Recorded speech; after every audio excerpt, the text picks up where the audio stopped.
अपनी माँ से कहो जायदाद मेरे नाम कर दे। रात के 2 बज रहे हैं पर मुझे नींद नहीं आ रही है। मन बहुत उदास है। एक बार पलटकर पति वीरेन की तरफ देखा तो वो बड़ी ही सुकून भरी नींद में सो रहे थे। एक बार तो देखकर मन घृणा से भर गया। पिछले कुछ दिनों में जो कुछ भी घटा है मेरे साथ, उसने मुझे सोचने पर मजबूर कर दिया है। मेरा तो कोई अस्तित्व ही नहीं है। जिसने जैसा चाहा वैसा चलाया और अब जैसा चाह रहे हैं वैसे ही सांचे में ढालने की कोशिश कर रहे हैं, और उसमें मेरे पति का योगदान सबसे ज़्यादा है। मैं अपने ससुराल में छोटी बहू हूँ। मेरे ससुराल में मेरी सास, मेरे पति और मैं और हमारा एक बेटा है। अब आते हैं असल मुद्दे पर। दरअसल अभी 1 महीने पहले मेरे पिता का आकस्मिक निधन हो गया। घर में माँ के अलावा कोई नहीं बचा। मैं अपने माता पिता की इकलौती संतान हूँ। मम्मी पापा बताते थे कि मेरे जन्म के 2 साल बाद एक बेटा हुआ था, पर वह 2 दिन से ज़्यादा जी नहीं पाया। इसे अपनी नियति मानकर उन्होंने मेरी परवरिश पर ही ध्यान दिया और दूसरे बच्चे की आस छोड़ दी। खैर, पिताजी की मृत्यु के बाद अब कई फैसले लेने थे। सबसे बड़ा फैसला कि माँ कहाँ रहेगी, क्योंकि माँ अब बिल्कुल अकेली हो चुकी थी। इसलिए मैं उन्हें अकेला छोड़ना नहीं चाहती थी, लेकिन ससुराल में माँ को लाने को भी तैयार नहीं थी। कारण जब मेरे बेटे ने जन्म लिया था उस समय मेरी माँ यहाँ 1 महीने के लिए आई थी। मेरी सास और मेरे पति ने तो उन्हें नौकरानी ही समझ लिया था।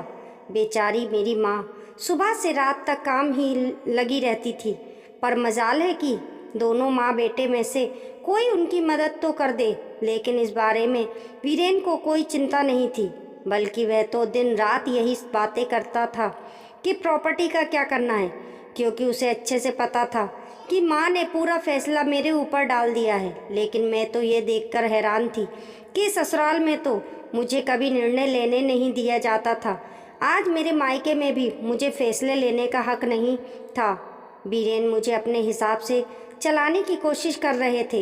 इस 1 महीने में मुझसे कई बार कह चुके हैं कि अपनी माँ से कहो कि प्रॉपर्टी मेरे नाम कर दे, तो मैं उनकी जिम्मेदारी उठाने को तैयार हूँ। वैसे भी अब वे अकेली क्या कर लेंगी, किसी ना किसी सहारे की ज़रूरत तो पड़ती ही है। पर मेरा मन नहीं मानता। जो इंसान अपनी बीवी के हाथ में खर्चे देने से पहले 10 बार सवाल जवाब करता है, 10 बातें सुनाता है, तो वो उसकी माँ की खर्च कैसे उठा लेगा। और दूसरी ओर ज़रूरी बात, उनकी माँ ने कौन सी अपनी प्रॉपर्टी उनके नाम कर दी, पर फिर भी खुशी खुशी उनका खर्चा तो उठा रहे हैं ना। तुम्हारे भैया भाभी तो बाहर रहते हैं, साल में 2-3 बार आते हैं, सारा खर्चा वीरेन ही तो उठाते हैं। तो ये इंसान मेरी माँ से सौदेबाजी क्यों करना चाहते हैं?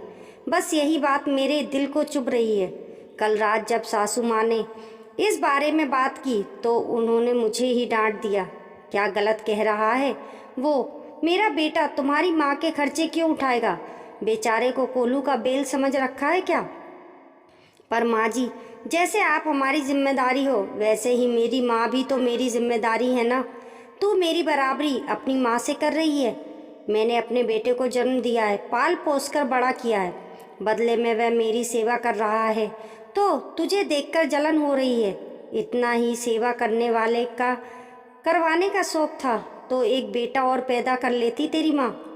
और वैसे भी औरत को क्या पता कि किस तरह से फैसले लेने हैं। तेरे पापा तो रहे नहीं, अब तो निर्णय वीरेन ही लेगा ना। इसके आगे मैं कुछ कह नहीं सकी।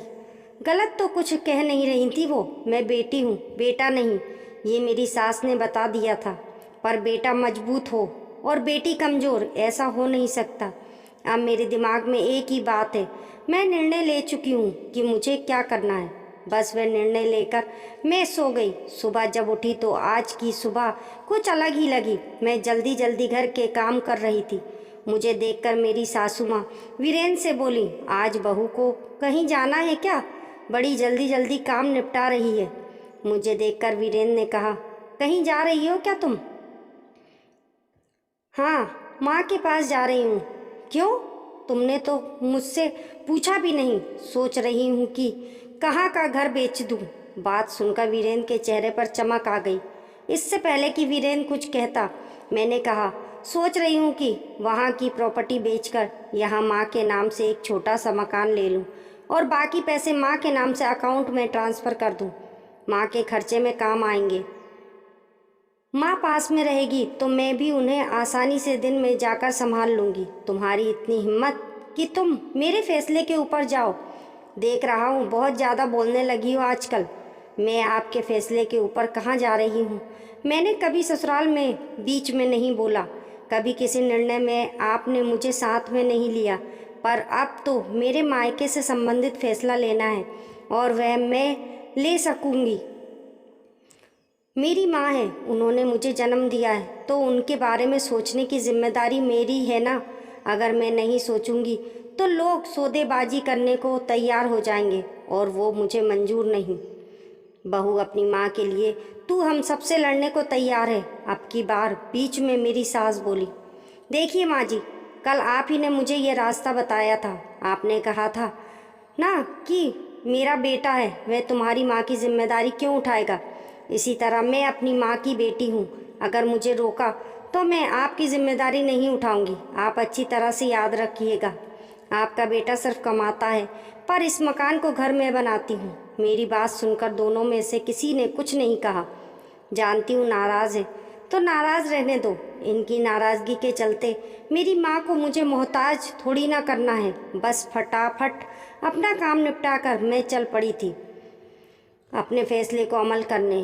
क्यों लोग भूल जाते हैं वो बहू के साथ साथ एक बेटी भी है। अगर उसके ऊपर सास और ससुराल की जिम्मेदारी है तो फिर जिसने उसको जन्म दिया उसकी जिम्मेदारी वो क्यों नहीं निभा सकती है। शादी के बाद तो हर लड़की को इतनी आज़ादी होनी चाहिए कि वो अपने माँ बाप के फ़र्ज़ को भी पूरा कर सके, और उसको पूरा करने में अगर आप उसका साथ नहीं दे सकते तो उसको रोकने का भी अधिकार आपको नहीं। दोस्तों, कहानी पसंद आने पर लाइक करें और चैनल को सब्सक्राइब करें। हमारे YouTube परिवार का हिस्सा बनने के लिए कमेंट बॉक्स में बताना ना भूलें आपको कहानी कैसी लगी। मिलते हैं फिर एक नई कहानी के साथ।